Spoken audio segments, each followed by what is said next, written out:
लोग का income tax की एक और नई क्लास में ये लेक्चर 2 है। ठीक है, लेक्चर कितना है 2। आज अब हम लोग सीखेंगे इनकम फ्रॉम हाउस प्रॉपर्टी। भाई हाउस प्रॉपर्टी से जो इनकम कैसे निकाले, हाउस प्रॉपर्टी का इनकम कैसे निकाले, ये हम सीखेंगे। ठीक है, देखिए आपने ये सीखा कि इनकम टैक्स देते हैं। ठीक है, हम लोग टैक्स देते हैं। भाई टैक्स कौन कौन सी इनकम पर टैक्स देते हैं? पहला होता है सैलरी, ठीक है, दूसरा होता है हाउस प्रॉपर्टी, तीसरा होता है पीजीबीपी मतलब profit and gain from business and profession से, बिजनेस और प्रोफेशन से। यहाँ तीनों से इनकम जो आती है वो हम टैक्स देते हैं। एक होता है कैपिटल गेन की इनकम और अदर सोर्स। ये जो 5 हेड हैं, ठीक है, ये क्या है, 5 हेड है इनकम टैक्स के। भाई इन हेड पे आपको जो है इनकम देना होता है। ठीक है, तो भाई इनकी इनकम पे हम टैक्स देते हैं इन 5 हेड का। तो पहला हम आज हाउस प्रॉपर्टी सीखने जा रहे हैं। ठीक है, हाउस प्रॉपर्टी की इनकम निकालना सीखोगे तभी तो उस पर टैक्स भी दोगे। समझ में आया? तो सर हाउस प्रॉपर्टी की इनकम पर टैक्स देंगे। तो एक बात समझो, आपके पास घर है तो क्या सर हम तो घर पे टैक्स नहीं। देखो भाई, सरकार क्या बोलती है कि आपके पास अगर 2 घर है तो कोई दिक्कत नहीं है। बस अगर 2 से ज़्यादा घर होगा, यानी 2 से अगर ज़्यादा घर होगा, चाहे आप उसमें रह रहे हो या न रह रहे हो, अगर आप 3 घर आपके पास, तीनों घर में आप बोलोगे सरकार को तीनों घर में रहते हैं, तो सरकार बोलेगी भाई बेवकूफ़ बना रहा है तू। 2 घर में रहो, तीसरा घर में रहते हो नहीं रहते हो, सरकार को मतलब है, सरकार उस तीसरे घर पर टैक्स देगी। ये बात समझ लो, यानी कि 2 घर ठीक है, तीसरा घर नहीं होना चाहिए। अगर है तो यू हैव टू टैक्स दो। तीसरा घर पे क्या होता है, रेंट लगाओ, इनकम आ रहा है दो। और सर हम रेंट तो लगाए नहीं लगाए हो तो सरकार की गलती नहीं। तीसरा घर पे आपको टैक्स देना होगा। 2 घर ठीक है, 2 घर को सरकार मान लेती है क्या, सेल्फ ऑक्यूपाइड। 2 घर सेल्फ ऑक्यूपाइड का मतलब रहता है कि आप उसमें रह रहे हो। और लेट आउट मान लेगी अगर तीसरा घर जो है वो सर आपके पास 3 घर है, सरकार बोलेगी मान लो आपके पास 1 2 3, सरकार बोलेगी इन तीनों घर में से आप लेट आउट किसी को भी मान सकते हो। आपने बोला कि भाई दूसरा घर लेट आउट है और ये दोनों को आप बोलोगे सेल्फ ऑक्यूपाइड, यानी यहाँ आप रह रहे हो। तो ठीक है, जिसमें आप रहते हो उसको सेल्फ ऑक्यूपाइड कहते हैं। और जहाँ आप नहीं रहोगे या फिर रह भी रहे हो तो भी वो लेट आउट मानना पड़ेगा, क्योंकि तीसरा घर मतलब 1 2 घर ठीक है, 2 से जितने घर होंगे उस पर आपको टैक्स देना होगा उनकी इनकम पर। समझ में आया? Yes sir. देखिए हाउस प्रॉपर्टी में क्या क्या चाहिए आएगा, बिल्डिंग, लैंड, अपार्टमेंट। जो आपका अपार्टमेंट होगा सब आ जाएगा, चाहे एसएससी वहाँ होगा ऑनर हो, जहाँ का एसएससी ऑनर होगा। ठीक है, ये मेरे नोट्स हैं, नोट्स मैंने बनाए हैं। अब क्या क्या हाउस प्रॉपर्टी में नहीं माना जाएगा, जैसे कि अगर कोई portion of building use for on business, मतलब कि आप क्या है, घर दुकान है, आपका ऊपर घर है नीचे दुकान है, तो उसको भाई हाउस प्रॉपर्टी नहीं माना जाता, क्योंकि वहाँ आपका बिजनेस और प्रोफेशन भी आ जाता है। ठीक है, होटल्स, होटल्स को थोड़े हाउस प्रॉपर्टी माना जाता है, होटल्स को हाउस प्रॉपर्टी नहीं माना जाता है। ठीक है, उनको तो वही पीजीबीपी में टैक्स देना होगा, उनको तो बिजनेस है उनका तो। ठीक है, देखिए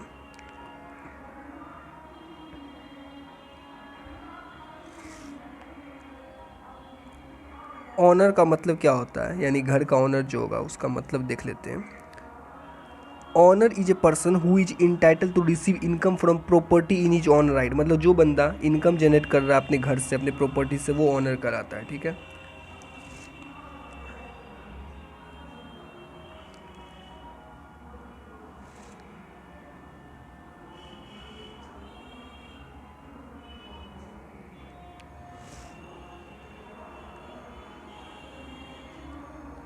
ये मैंने आपको पढ़ाना चाहता। If property is held as a stock in trade and property is not let out during the whole year, annual value of such property for period 2 year for end of finance in which complete certificate receive जो है वो नील है। यानी क्या है कि आपके पास एक प्रॉपर्टी पड़ा हुआ है जो कि लेट आउट नहीं है, लेट आउट नहीं है, चाहे पूरे साल में या फिर part of the previous year में, तो आपको जो है उस प्रॉपर्टी का 2 साल के अंदर अंदर आपको क्या करना होगा, कंप्लीशन सर्टिफिकेट रिसीव करना होगा। तो आपका जो एनएवी है वो क्या कर दिया जाएगा, नील कर दिया जाएगा। ठीक है, कोई उतना इंपॉर्टेंट पॉइंट नहीं, मेन पॉइंट यहाँ से आएंगे हमें एनएवी कैसे निकलता है, मतलब सर नेट एनुअल वैल्यू कैसे निकलता है हमें सीखना है। नेट एनुअल वैल्यू निकलता है ग्रॉस एनुअल वैल्यू में जो आप म्यूनिसिपल टैक्स घटा देते हो, जो कि ऑनर पे करेगा। अगर टेनेंट पे कर रहा है, यानी कि जो मकान में रह रहा है किराएदार पे करेगा, तब उसको नहीं डिडक्शन मिलेगा। बट डिडक्शन कब मिलेगा, जब ऑनर पे करेगा, तब आपको म्यूनिसिपल टैक्स यानी कि एमटी हम लोग कहते हैं इसे, घटाना। अब मेन तो सब बात तो है जीएवी यानी ग्रॉस एनुअल वैल्यू कैसे निकलेगा सर, आइए बताते हैं। ग्रॉस एनुअल वैल्यू कैसे निकलेगा, देखो gross annual value shall be higher of expected rent और एक्चुअल रेंट, यानी कि एक्सपेक्टेड रेंट और एक्चुअल रेंट में जो हाई होगा उसको हम जीएवी बोलेंगे। एक्सपेक्टेड रेंट और एक्चुअल रेंट, इन दोनों में जो हायर होगा उसको हम क्या बोलेंगे, जीएवी। तो सर अब एक्चुअल रेंट कैसे, एक्सपेक्टेड रेंट कैसे निकलेगा, तो एक्सपेक्टेड रेंट कैसे निकलेगा, जो फेयर रेंट होगा आपका और म्यूनिसिपल वैल्यू होगा, इन दोनों में जो हायर होगा उसमें स्टैंडर्ड रेंट, फिर उसको और स्टैंडर्ड रेंट को कंपेयर करके बीच बड़ी लोअर होगा, बीच बड़ी लोअर होगा, वो आपका होगा एक्सपेक्टेड रेंट। सर हमें समझ नहीं आया, मैं समझाऊंगा। मैंने बोला जीएवी का मतलब क्या होता है। जीएवी का मतलब होता है एक्सपेक्टेड रेंट और एक्चुअल रेंट में जो हायर होगा उसको कहते हैं जीएवी। तो अब मेन बात आता है एक्सपेक्टेड रेंट क्या होगा। एक्सपेक्टेड रेंट क्या होगा, देखो एक्सपेक्टेड रेंट कैसे निकालेंगे, कॉपी पर लिख लेना। एक्सपेक्टेड रेंट निकलेगा फेयर रेंट और म्यूनिसिपल वैल्यू, यहाँ देखो लिखा हुआ है, इन दोनों में जो हायर होगा वो, और स्टैंडर्ड रेंट और ये हायर में कंपेयर करेंगे, इन दोनों में जो लोअर होगा वो। समझ में आया, देखो पढ़ देता हूँ मैं एकदम। एक्सपेक्टेड रेंट, देखो जीएवी पहले हायर और फॉलोइंग, मतलब एक्सपेक्टेड रेंट और एक्चुअल रेंट में जो हायर होगा वो जीएवी होगा। लेकिन एक्सपेक्टेड रेंट कैसे निकलेगा, विच एवर इज लोअर, मतलब फेयर रेंट और म्यूनिसिपल वैल्यू में हायर और फिर इन दोनों का स्टैंडर्ड रेंट से कंपेयर करने का। ये और ये में हायर क्या हुआ, जो हायर आएगा ना उसको कंपेयर करेंगे स्टैंडर्ड रेंट से, और जो लोअर आएगा वो होगा एक्सपेक्टेड रेंट। अब एक्सपेक्टेड रेंट निकल गया तो एक्सपेक्टेड रेंट और एक्चुअल रेंट में जो क्या होगा हायर होगा वो होगा आपका जीएवी। समझ में आया, यस सर, सब खेला जीएवी का है भाई। देखो एक क्वेश्चन है, ये सब fair rent municipal value question में दिया रहेगा। फेयर रेंट और म्यूनिसिपल वैल्यू इन दोनों में, अब फेयर रेंट है मान लो कितना है 10 लाख है, कितना है 10 लाख है ना, 10 लाख है, और ये है 12 लाख। तो इन दोनों में जो हायर होगा वो क्या होगा सर, वो होगा आपका एक्सपेक्टेड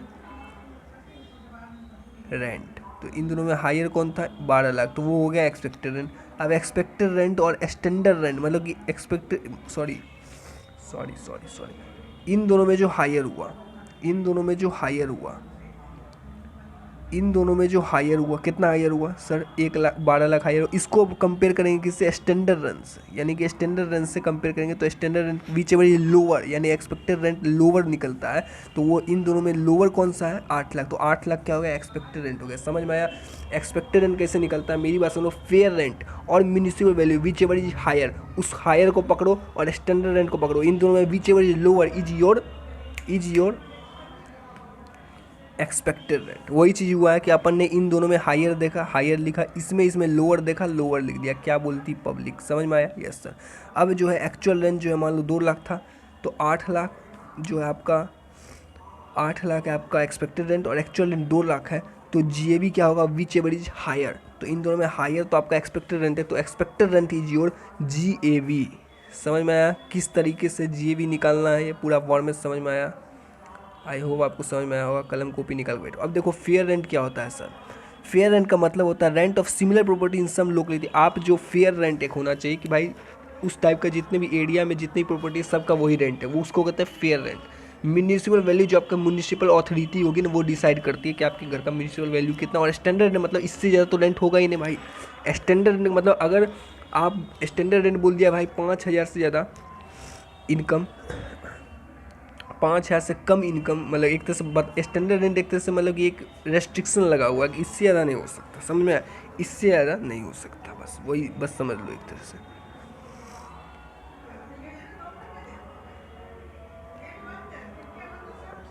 एनएवी कैसे निकलेगा, जीएवी माइनस म्यूनिसिपल टैक्स। लेकिन ये म्यूनिसिपल टैक्स जो है वो पे करेगा ऑनर और ड्यूरिंग द प्रीवियस ईयर। मतलब प्रीवियस ईयर का मतलब जानते हो ना, पहला लेक्चर पढ़ा के आया हूँ भाई, जिस साल आप इनकम अर्न करते हो उस ईयर को प्रीवियस ईयर कहा जाता है। यानी उसी साल जो ऑनर है वो म्यूनिसिपल टैक्स पे करेगा। आपको क्वेश्चन में घुमाएगा, वो यहाँ पर लिख देगा टेनेंट, ऑनर की जगह टेनेंट लिख देगा। तो टेनेंट लिखेगा तो डिडक्शन नहीं मिलेगा एमटी का म्यूनिसिपल टैक्स। समझ में आया? ये देखो म्यूनिसिपल टैक्स जो है pay deduction not allow if MT is payer, यानी कि municipal tax should be pay. Should be pay का मतलब क्या होता है भाई? शुड बी मतलब कर देंगे भाई, पे होना चाहिए भाई, पे होना चाहिए। समझ में आया? अगर नहीं पे करोगे तो पे नहीं करोगे डिडक्शन नहीं मिलेगा। पे बाय ऑनर, भाई ऑनर जो मकान का मालिक है वो पे करेगा, टेनेंट पे नहीं करेगा भाई। और ड्यूरिंग द प्रीवियस ईयर पे होना चाहिए। समझ में आया? MT pay for prior year will be allow for JB current year to arrive an AV. वही बात है, अगर पिछले साल का एमटी पिछले साल पे कर दिया तो इस साल जेबी में डिडक्शन मिल जाएगा। समझ में आया? Yes sir.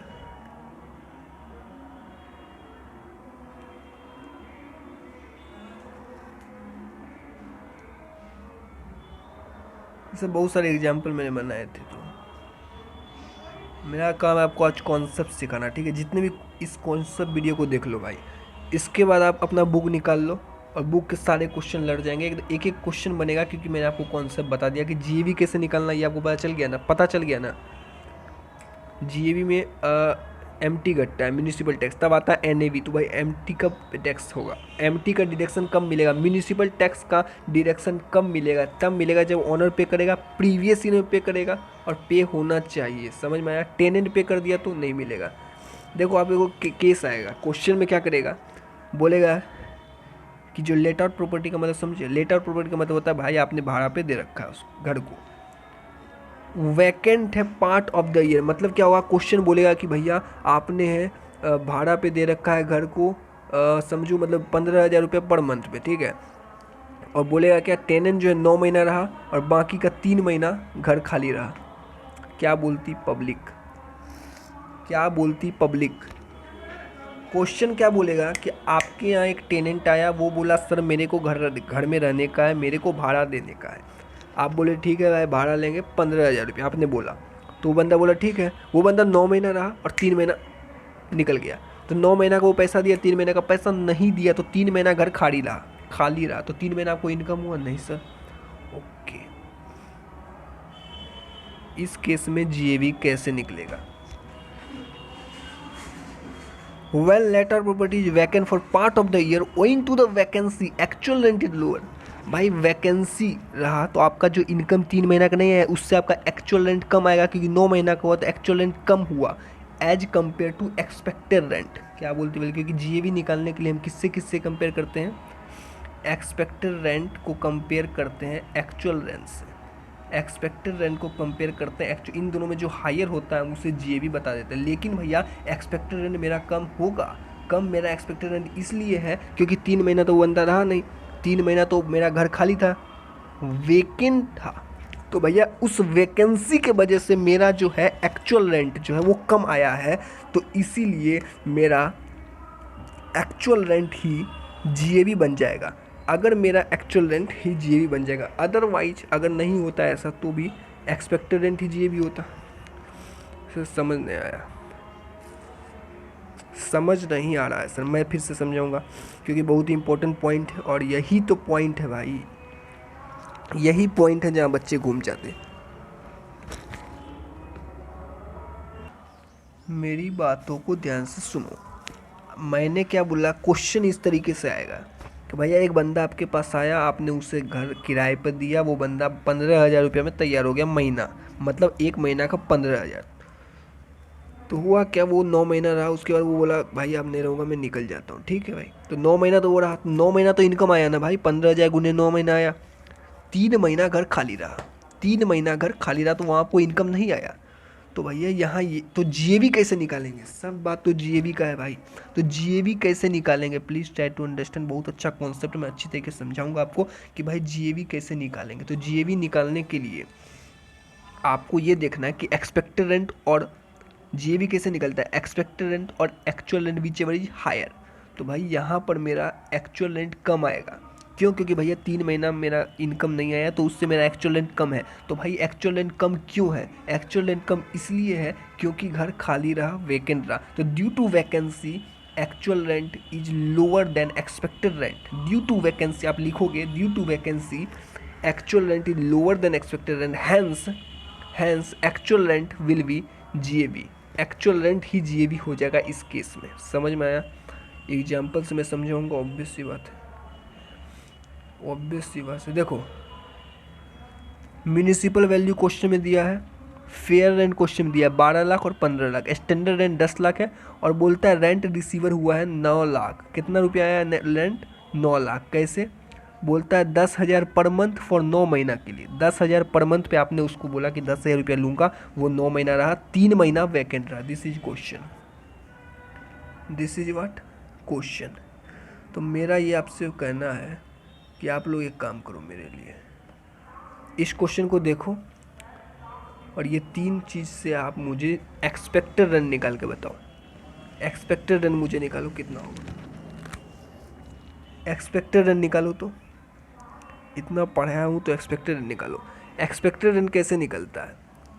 म्यूनिसिपल वैल्यू और fair rent whichever higher, यानी 15 लाख। अब 15 लाख को स्टैंडर्ड रेट विच 15 लाख जो निकला और standard rate which ever is lower, यानी कि 15 लाख और 10 लाख में विच एवर इज लोअर, यानी 10 लाख। तो 10 लाख क्या आपका एक्सपेक्टेड रेंट है। ये देखो एक्सपेक्टेड रेंट कितना है?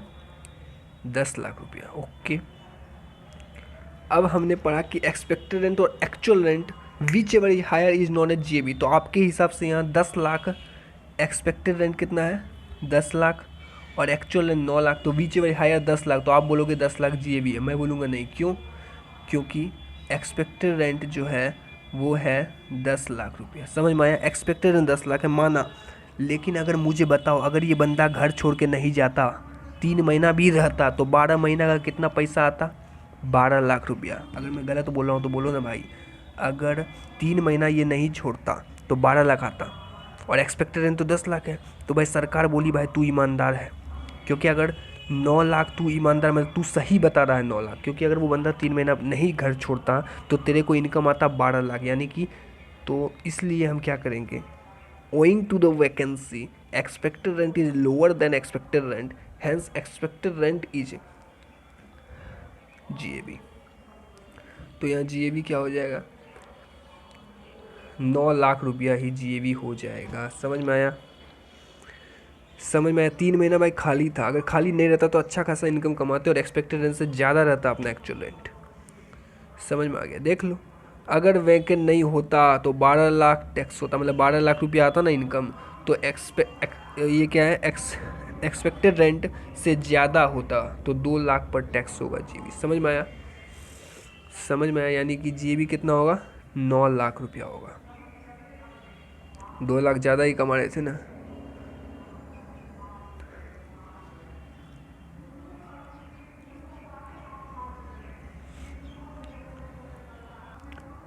तो जीबी कितना है? 9 लाख। ये दूसरा क्वेश्चन है, ये दूसरा क्वेश्चन, इसको एक बार भूल जाओ भाई। ये समझ में आया कि नहीं? 9 लाख आ गया ना? समझ में आ गया? मतलब कि ओइंग टू द वैकेंसी कारण अपना एक्सपेक्टेड इनकम था, एक्चुअल इनकम था, सॉरी। आ जाओ,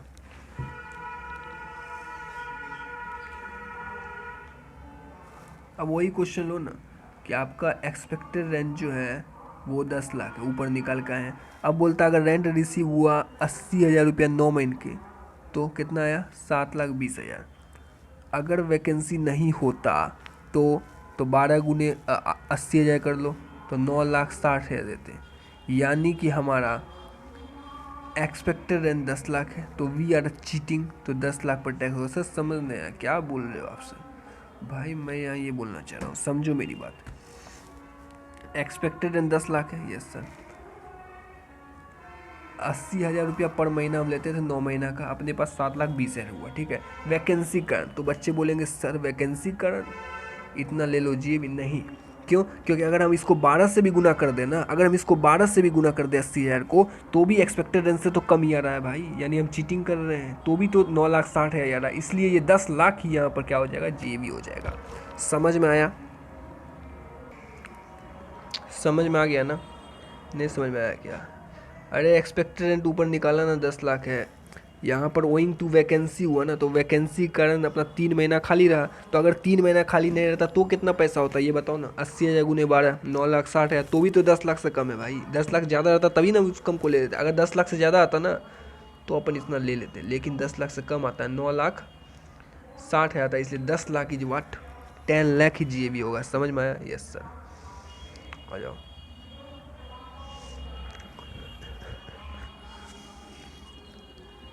बहुत सारे क्वेश्चन भी हैं इस तो कॉन्सेप्ट पे अपन देखेंगे, ठीक है। व्हेन प्रॉपर्टी सेल्फ ऑक्यूपाइड, अगर आप प्रॉपर्टी सेल्फ ऑक्यूपाइड है मतलब आपके पास दो घर तो है, दो घर में रहो नहीं रहो कोई मतलब नहीं, उस पर तो टैक्स है नहीं, उस पर तो इनकम पे टैक्स नहीं लगेगा। तीसरा घर है और वो घर सेल्फ ऑक्यूपाइड, उस घर में आप खुद रहते हो, तो वहाँ इनकम होती होगी क्या? नहीं। उस घर में आप खुद रहते हो तो वहाँ आपको इनकम नहीं होती है, तो टैक्स क्या दोगे? तो उसमें क्या होगा, एनएवी जो है नेट एनुअल वैल्यू निकालते हैं ना, जीएवी माइनस म्यूनिसिपल टैक्स, तो एनएवी आता है वो नील हो जाएगा। क्या बोलती पब्लिक?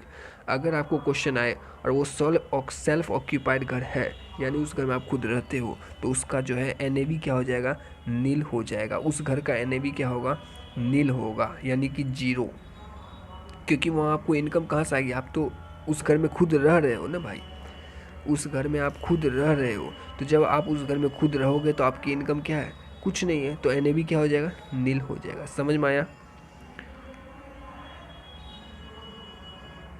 देखिए ये जो बेनिफिट है जीरो एनएवी का, available only up to 2 self occupied house property unoccupied, मतलब कि वही दो घर, वही बात है, दो घर में ही तो सेल्फ ऑक्यूपाइड का मिलेगा ना। सेल्फ ऑक्यूपाइड दो घर में मिलता है, मतलब सर वही तो बोला मैं, दो घर है आपके पास, दो घर हैं, दोनों घर में आप रहते हो, तो आपकी इनकम क्या है, कुछ नहीं है, तो इनकम कुछ नहीं है तो वो सेल्फ ऑक्यूपाइड मानेंगे, उस घर में खुद रह रहे हो, ठीक है। तीसरा घर सेल्फ ऑक्यूपाइड नहीं होगा हमेशा, ये बात याद रखना, घर दो घर सेल्फ ऑक्यूपाई होगा, तीसरा लेट आउट होगा। समझ में आया? Yes sir. दो घर में आप रहते हो ये सरकार मान लेगी, तीसरा घर में रहते हो ये नहीं मानेगी, चाहे आप रहो या न रहो वो लेट आउट माना जाएगा। तो जब सेल्फ ऑक्यूपाइड रहेगी तो उसका जो है एनएवी जीरो हो जाएगा। हाँ, अब देखो एक और केस बनता है कि पार्ट ऑफ द ईयर आपने किसी को मान लो घर दिया किराए पे, ठीक है, 12 महीना मान लो, मतलब किराए का ऑब्वियस सी बात है आपने दिया, ठीक है। आपने बोला भाई 12,000 रुपया महीना लूँगा, आपने, उसने बोला ठीक है। वो क्या किया, 9 महीना रहा, 3 महीना आप रहने लग गए, मतलब 9 महीना वाला भाग गया तो आप वेकेंट नहीं करने दिए, उसमें आप रहने लगे, यानी 9 महीना वो लेट आउट रहा, 3 महीना सेल्फ ऑक्यूपाइड। ये वैकेंसी नहीं है भाई, क्योंकि 3 महीना खुद रह रहे हो ना आप। क्लियर हुआ? अरे 9 महीना बाद वो भाग गया, तो अब आप बोलोगे सर 3 महीना वैकेंसी हो गया, नहीं 3 महीना आप रहे ना बैठ के वहाँ। अच्छा, आप अपना पूरा सामान लेकर आ गए, 3 महीना रह लिए, तो इस केस में क्या होगा, यानी when house property is let out for part of the year and self occupied part of the year. Part of the year मतलब समझा, 9 और 3 में बांट दिया मैंने साल को। तो इस केस में जीएवी कैसे निकलता है, हायर ऑफ एक्चुअल रेंट और एक्सपेक्टेड रेंट, यानी एक्सपेक्टेड रेंट और एक्चुअल रेंट में जो हायर होगा, एक्चुअल रेंट और एक्सपेक्टेड रेंट में हायर होगा। तो एक्चुअल रेंट कब का निकालोगे, जितना साल, जितना महीना वो बंदा रहा वो रेंट, जितना महीना, 3 महीना तो आपका रेंट ही नहीं है ना, समझो एग्जाम्पल। लेकिन एक्सपेक्टेड रेंट जो है वो पूरा 12 महीना का रहेगा, उन दोनों में कंपेयर होगा। समझ में आया? समझ में आया? वो महीना 9 महीना रहा ना वो बंदा, तो 9 महीना का एक्चुअल रेंट निकलेगा और एक्सपेक्टेड रेंट 12 महीना का रहेगा। ये मत करना कि एक्सपेक्टेड रेंट को भी 9 महीना का ले लेना, नहीं, ये 12 मंथ रहेगा, ये let out period, let out period मतलब जितना पीरियड वो रहा, तो इन दोनों में जो हायर होगा वो आपका जीएबी हो जाएगा। समझ में आ गया ना? ये वैकेंसी नहीं है भाई, 3 महीना आप रह रहे हो ना, यू आर सेल्फ ऑक्यूपाइड कर रहे हो आप।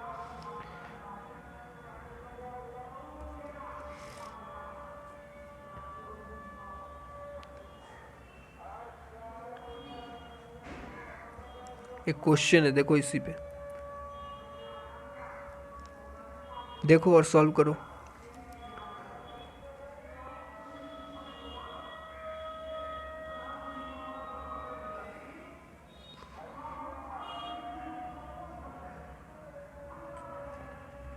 क्या बोलता है, म्यूनिसिपल वैल्यू दिया हुआ है, फेयर रेंट दिया है, स्टैंडर्ड रेंट दिया है, एक्चुअल रेंट दिया है, कितना, 2 लाख। अच्छा, सेल्फ ऑक्यूपाइड फॉर 11 मंथ, अच्छा मतलब 1 महीना लेट आउट रहा क्या?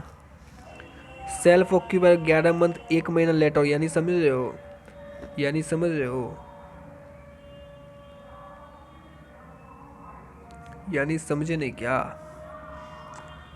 आपने रेंट, आपने वो बंदा 1 महीना रहा, सिर्फ 1 महीना वो बंदा रहा है आपके घर में और आपको रेंट दिया है 2 लाख रुपया, समझो एग्जाम्पल है भाई एग्जाम्पल। और 11 महीना आप रहे हो, ये देखो सेल्फ ऑक्यूपाई, ये वैकेंसी का केस नहीं है। तो इस केस में अपन क्या करते हैं, इस केस में अपन क्या करते हैं, एक्सपेक्टेड रेंट और actual rent whichever is higher. तो इन दोनों में अगर हम बात करें, पहले एक्सपेक्टेड रेंट तो निकाल लो, इन दोनों में whichever is higher 12 lakh. अब 12 लाख को 15 लाख से कंपेयर करें, विच एवर इज लोअर, तो 12 लाख। अब इस 12 लाख को यानी एक्सपेक्टेड रेंट निकल गया, this is what expected rent. सम आया कि नहीं भाई, सीखा कि नहीं जीएवी कैसे निकालना है।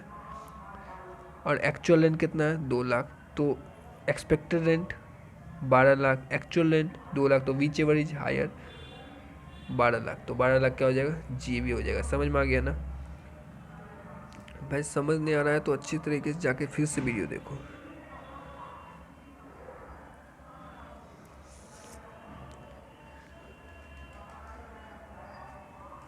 ये क्या होता है भाई, वही बात है, अगर आपके पास 2 घर है तो कोई दिक्कत नहीं, 2 घर हम सेल्फ ऑक्यूपाई मान लेंगे। लेकिन 2 से ज़्यादा घर होगा तो हम उसको डीम्ड लेट आउट मान लेंगे। हम उसको मानेंगे कि भाई आपने उसे भाड़ा पर दे रखा है, लेट आउट मान लिया जाएगा। 2 घर कोई दिक्कत नहीं है, सेल्फ ऑक्यूपाइड है, कोई दिक्कत नहीं है, टैक्स नहीं देने का है, इनकम इनकम ही नहीं होगा ना, कहाँ से दोगे।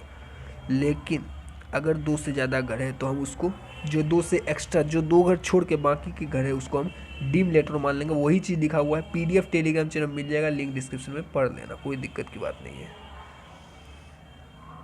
कोई दिक्कत की बात नहीं है। आ जाओ, मैं बस आपको क्या कर रहा हूँ, कॉन्सेप्ट बता दूंगा, क्वेश्चन सब बना लोगे, ठीक है आप लोग, सब कोई बड़ी बात नहीं है सब। ये क्वेश्चन है आप थिंक, इन केस, क्या बोल रहा है, in case 1 portion is let out and another portion self हो गया। मतलब सर भाई हुआ क्या, ये जो आपका घर है, आपके घर में 1 कमरा है, 2 कमरा है और ये 3 कमरा है। तो आपने क्या बोला कि हम ये कमरा में रहेंगे, ये कमरा आप रहते हो, इस कमरा को आपने भाड़ा पे दे दिया। वाह सर, यानी कि घर में यहाँ तो आप रह रहे हो, इस पोर्शन में आप रहोगे, और ये जो है यहाँ पर ये 1 कमरा है, या फिर समझो ये भी कमरा में दे दिया, तो इन दोनों कमरे को आपने भाड़ा पे दे दिया है। तो एक तरह से हम बोलेंगे कि आधे घर में आप रह रहे हो, आधे घर में आपने भाड़ा पे लगा दिया। तो इसको क्या बोलते हैं, इस केस को क्या बोलते हैं, होता है भाई, होता है, कितना लोग भाड़ा पे लगा देते हैं ना, 1-2 रूम पर आया एक्स्ट्रा तो भाड़ा पे लगा दो। तो एक घर में आप रह रहे हो, वो बोलते हैं 1 पोर्शन लेट आउट है, यानी ये लेट आउट हुआ, इसको लेट आउट कहेंगे। और 1 पोर्शन सेल्फ ऑक्यूपाइड है, इसको सेल्फ ऑक्यूपाइड करेंगे, सेल्फ ऑक्यूपाइड, क्योंकि इस घर में आप रह रहे हो। समझ में आ गया ना? Yes sir. तो कैसे बनाएंगे, इसको लेट आउट के तरीके से बना लेना, इसको सेल्फ ऑक्यूपाइड, यानी सेल्फ ऑक्यूपाइड में क्या होगा, एनएवी क्या हो जाएगा, सेल्फ ऑक्यूपाइड पोर्शन। इसका जो है 2 पोर्शन बनता है, एक होगा सेल्फ ऑक्यूपाइड, एक होगा लेट आउट। तो सेल्फ ऑक्यूपाइड में एनएवी क्या होगा 0, और लेट आउट का बता दिया, और जीएवी जैसे निकालते हो, एक्सपेक्टेड रेंट और actual rent whichever is higher. Expected rent कैसे निकलेगा, फेयर रेंट और municipal value whichever is higher, उसमें से but less than extended rent. समझ में आ गया? वही है, कुछ बड़ी बात नहीं है, पढ़ लेना, पीडीएफ दे दूंगा। वही यहाँ पर एग्जाम्पल जस्ट लाइक समझा ही दिया आप लोग को।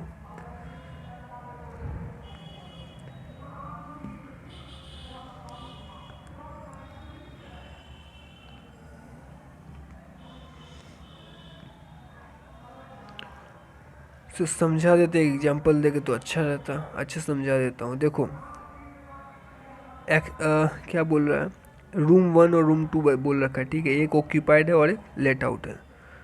रेंट दिया है, एक्चुअल रेंट दिया है, स्टैंडर्ड रेंट दिया है, म्यूनिसिपल वैल्यू दिया है, फेयर रेंट दिया है, ठीक है। तो अब मेरे को आप एक काम करो, इनसे आप क्या करो, जीएवी बताओ मेरे को। जीएवी देखो, फेयर रेंट और municipal value whichever is higher 20 lakh. अब इस 20 लाख को इससे कंपेयर करो, whichever is less standard rent से, स्टैंडर्ड रेंट से। सर 13 लाख का, मैं अब 13 लाख को 12 लाख से कंपेयर करो, whichever is higher 13 lakh.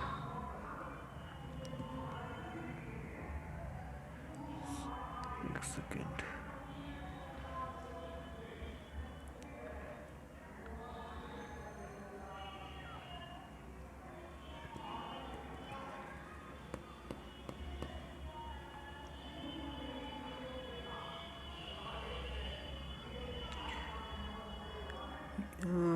वो क्वेश्चन यहाँ पर देखो बनाया गया। अच्छा, म्यूनिसिपल वैल्यू 7,50,000 है भाई। म्यूनिसिपल वैल्यू जो है वो 7,50,000 है। यहाँ देखो क्वेश्चन 7,50,000 बनाए और फेयर रेंट कितना दिया है 10 लाख। तो इन दोनों में हायर क्या होगा 10 लाख। अभी इस हायर से स्टैंडर्ड रेंट, भाई ये क्वेश्चन अलग है, ठीक है। इस क्वेश्चन का सॉल्यूशन यहाँ किया नहीं गया है, सो दैट यहाँ पर मैं समझा रहा हूँ ना, तो इस क्वेश्चन को समझो, ठीक है। अब स्टैंडर्ड रेंट बोलता है 6,50,000 था, तो इन दोनों में बीच एवरेज लेस, तो 6,50,000 हो गया। ओके, अब 6,50,000 हो गया और एक्चुअल रेंट बोलता है 12 लाख। तो इन दोनों में हायर कौन है 12 लाख। अब 12 लाख में आप municipal tax example just like 15,000 है, तो आपका ये आ गया। और इसका तो सेल्फ ऑक्यूपाई में तो NAV ही 0 होता है, तो यहाँ तो NAV निकल गया, लेकिन यहाँ GAV NAV नील हो गया। ये सब कहाँ से सर लाई, ये सब जस्ट लाइक एग्जाम्पल की तरह से हमने मान लिया है, ठीक है। एग्जाम्पल है जस्ट लाइक ये, इसका तो दूसरा इसका आंसर नहीं बना हुआ है, तो मैंने ये एग्जाम्पल से आपको बना के बता दिया। समझ में आया।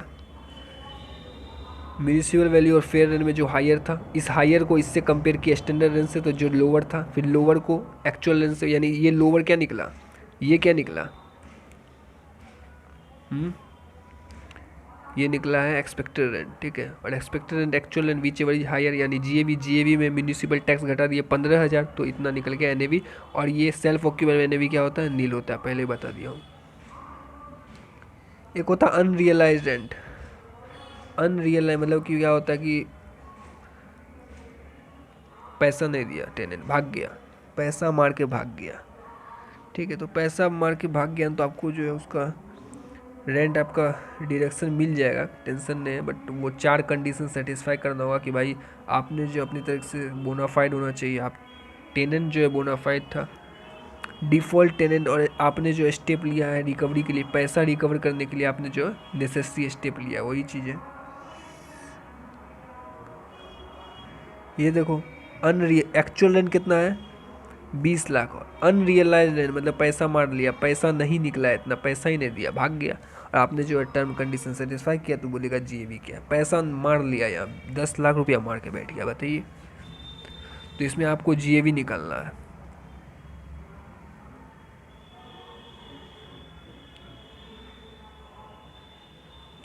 तो भाई एक्चुअल रेंट कितना आपको बनता था 20 लाख, अनरियलाइज रेंट कितना है 10 लाख, तो कितना बचा 10 लाख हुआ एक्चुअल रेंट। समझ में आया, क्योंकि 10 लाख तो पैसा आया ही नहीं ना।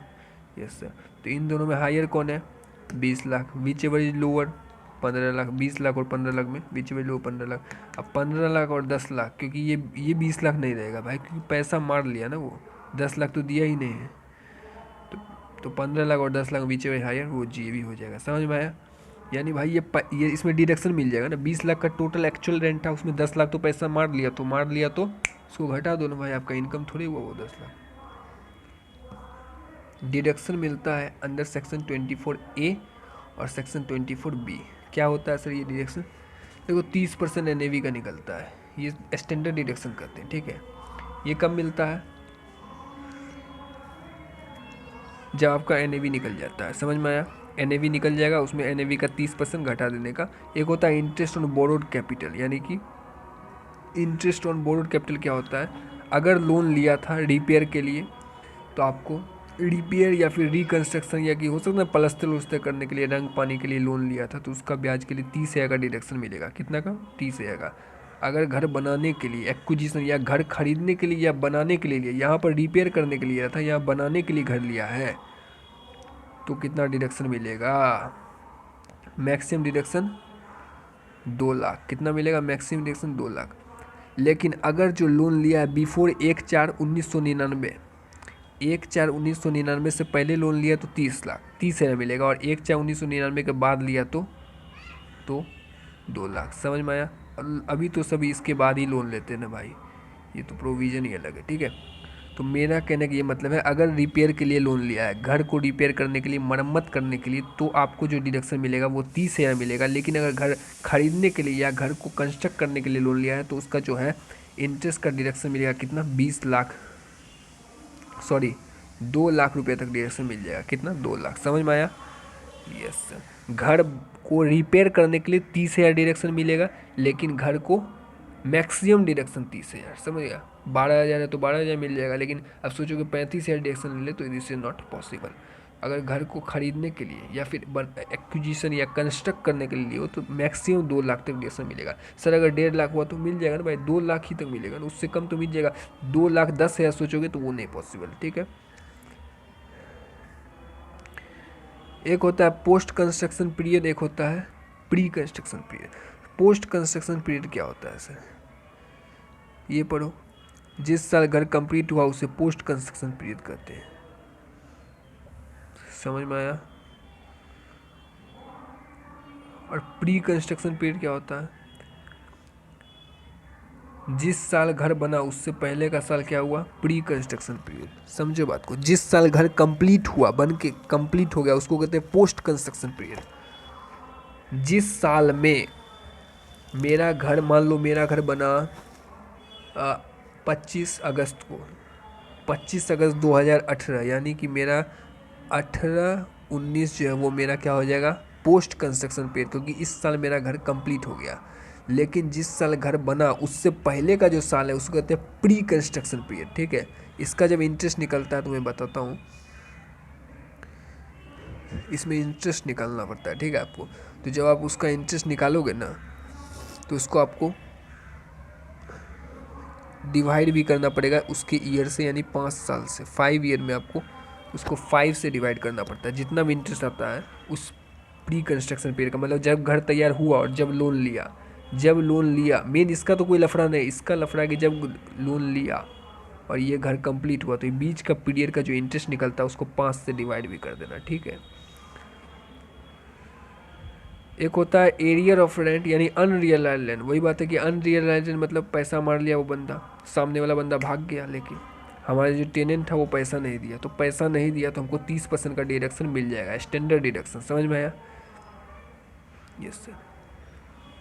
और एरियर ऑफ रेंट का जो है वो सेक्शन है, क्या है, 25A, ठीक है। ये देखो, जैसे एरिया ऑफ रेंट था अपना, इतना एरिया नहीं मिला, 1 लाख नहीं मिला, मान लो एरिया ऑफ रेंट 50 है, अनरियलाइज तो कितना 1.5 लाख रुपया आपको नहीं मिला है पैसा, तो नहीं मिला है तो क्या करोगे, 1.5 लाख में 30% का डिडक्शन दे देंगे अंदर सेक्शन 25A। समझ में आया।